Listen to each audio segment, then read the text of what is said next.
guys, welcome to Home Child Care Trainers, your YouTube channel for tips, tricks, and training all in the area of caring for children. If this is your first time on our channel, definitely hit the subscribe button. This is your YouTube channel where we will help you to start, grow, and succeed as home child care providers. Hey, so I had a subscriber reach out to me, and she basically let me know that she recently hired an employee. An employee was babysitting for one of the families. The family was letting the employee know that she needs to get paid more from the child care provider. So when she went back to work the next day, she told the child care provider that she wanted a raise. The child care provider was asking me, what should she do? I am really big on policy, so I'm going to tackle this. I'm going to answer it in two parts. The first part is you need to address the parents right off the bat in your policy. In my policies, I let parents know that they can never, ever have an assistant or employee of mine babysitting for them or providing service for them as long as that individual works for me. Now, you may be able to say, okay, during the hours of operation. So maybe Monday through Friday from 7 to 5:30, whatever your hours are, they can't work for other parents. Why, you may ask? Let's look at this first scenario. What if a parent wakes up, their child is sick, they can't go to work. So they call your assistant and say, hey, I'll pay you $10 more an hour if you call out of work and come watch my child. It happens. Trust me, it happens, or we wouldn't be addressing that. So you want to protect yourself in that area. I let parents know that if they do try to hire an employee of mine or my assistant, they're breaking the policy and they'll have to find care outside of the care that I'm providing. Again, it's all a business thing. You know, it's not about, oh, well, you want to be nice, you want to be able to help everyone. You also are running a business, so you have to be able to protect your business. Another reason why it's not smart to have your employees do work for parents outside of the business hours or babysitting is because, look at this legal aspect, okay? If you have a parent who wants your employee or your assistant to babysit, and let's say it's on the weekend, and you're like, okay, I'm fine with that. That parent drops their child off to that employee's house, right? You don't know who that employee has in their home. You don't know this employee outside. But guess what? The parents are assuming since that person works for you, that person is safe. There was an instance where I remember on the news last year, and you may recall this as well, that an individual had a child, was babysitting a child on a weekend on a consistent basis, and they worked for an actual child care center. Well, something happened to that child. First, that child was going home with bruises on their legs because they were falling down. The parents dismissed that. Then the child was crying at drop-off, didn't want to be dropped off, and the parents dismissed that. And then the last thing is the lady who was watching the child was having people in and out of the house, and that child ended up getting abused. And guess who the parents went to go sue? They went to go sue the daycare center because that employee was employed by that daycare center and the parent by association. When you look at situations like that, you may say, oh, well, you know, that'll never happen or they're safe. You are a business owner, so you have to stop thinking like a babysitter. You have to think like an entrepreneur. You have to think like a business person. And so you have to think of all the worst case scenarios. And that's just worst case scenario. You can just look at something as simple as the employee and the parents get into an argument or whatever the case may be, and now they're tying it back to you. I don't like to take any chances when it comes to people and their children, and so I make it clear.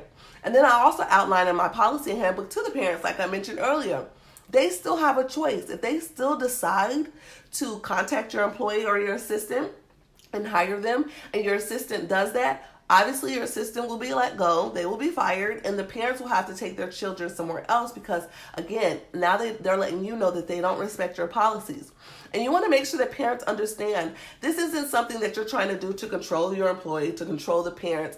It's something that you want to make sure that everyone is on the same page and that a child is being protected and a child is being safe. Some people don't think that deep. They don't think that deep. They're like, oh, we're just babysitting. Anything can happen. They could be transporting a child. They can get in an accident. That child can get hurt. Again, it's going to get tied back to you as the home child care provider because you're an employer. The second part that I said I will tackle first is the policy with the parents. The second is the policy with your employee. When you hire your employee, you need to have an employee handbook. When you have an employee handbook, you need to outline the consequences of what will happen if an employee should seek work in the same area of caring for children while working for you. When I had a center, and even now as an in-home childcare provider, I outlined in my employee handbook, during the time of your employment working with, whatever the name may be, you are not allowed to conduct any services in regards to caring for children, paid services, because some people will say, what about if I'm volunteering at church? We're talking about paid services during the hours of operation, or you may say, period. For me, it was period. As long as you work for me, you cannot be a babysitter, because guess what? It's a non-compete. Now you're competing with your employees with business, and you don't want to do that. And again, you want to protect your business in that area. And then I also let employees know, it's also in my employee handbook, that you cannot set up another daycare center or in-home daycare within a 50-mile radius of where I am 90 days after you have been fired or quit, if that makes any sense. So once an employee decides to leave, or if they're let go, they cannot set up anything within a 50-mile radius of me. And you can make it a longer time frame. Again, you may have mixed feelings and everything, and I'm here to tell you, as a business owner, you can't be timid. You have to do what's right for you as your business. You have to set proper clauses into your employee handbook as well as in your policy handbook. And then you can explain it in such a way that everyone understands, where it's not like you're Donald Trump and it's like, you're fired, you're fired. No, you have to let them understand. You still want to support your employees with them growing and their childcare education, and if they want to open up their own. For example, my assistant, she is opening up her own home childcare. I'm helping her through that process. So you still want to be that type of employer who encourages growth, encourages people to be their own business owners. But at the same time, you want to make sure that you protect your business, because it's only smart. You don't want to sit back and be like, well, I want to be loved and liked by everyone. I want everyone to do whatever they want to do. And if someone wants to come work for me, get all the training, get all the certification, and then build a daycare right next to me, that's fine. No, you want to be smart, because you are a business person. It's okay. It's okay to wise up. It's okay to be a boss. It's okay to make the proper moves that you need to make for yourself. The last thing I do want to say, I should have said 3-part. The last thing I do want to mention is the lady asked me, well, what should I do when it comes to her asking for more money? That should have already been in your employee handbook. You should address, and when you make an offer, you should address how much they're getting paid, how long it will be before they get a raise. For example, in my employee handbook, I will outline how much they're getting paid, and then I will let them know 30 days from the day you start, I will do evaluation on your performance, a performance evaluation. I let them know what it looks like, and it has to be fair across the board for all your employees. If you have more than one substitute, more than one assistant. And then I also let them know this is what I'm looking for, and I'll let them know the pay range raise that they will get within 30 days. And then I explain to them the next, after 30 days, then there's a 60-day. I do a 60-day, and then I 90-day, and then after that, I do yearly. And then they know that they're going to get a certain amount of a raise yearly. They know what to expect. So in regards to the lady who asked the question, the young lady who came back asking or demanding for a raise when she just got hired 2 weeks later, you're able to point it back to your employee handbook, and you're able to put it back on them. Prior to getting hired, this is what I offered you. This is what the employee handbook says. You signed it. We were in agreement. Do we need to sit down and discuss? And then remember, what do I always say you must do? A document.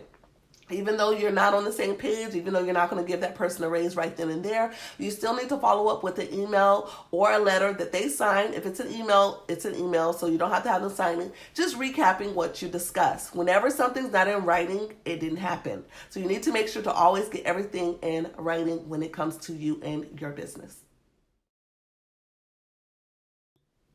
Question of the day. Do you have an assistant? And if you do have an assistant, do you have something in place where you explain whether do you allow them to babysit? Do you not allow them to care for children? Let us know below. Comment below. Remember, this is how we grow this amazing community. Continue to engage with one another. Put your input in, because this is how we continue to learn from each other. As always, thank you for coming to Home Child Care Trainers, your YouTube channel for tips, tricks, and training all in the area of caring for children. As always, we are here to help you to start, grow, and succeed as home child care providers. As always, like this video, share this video, and make sure you are learning from this video. See you guys next time.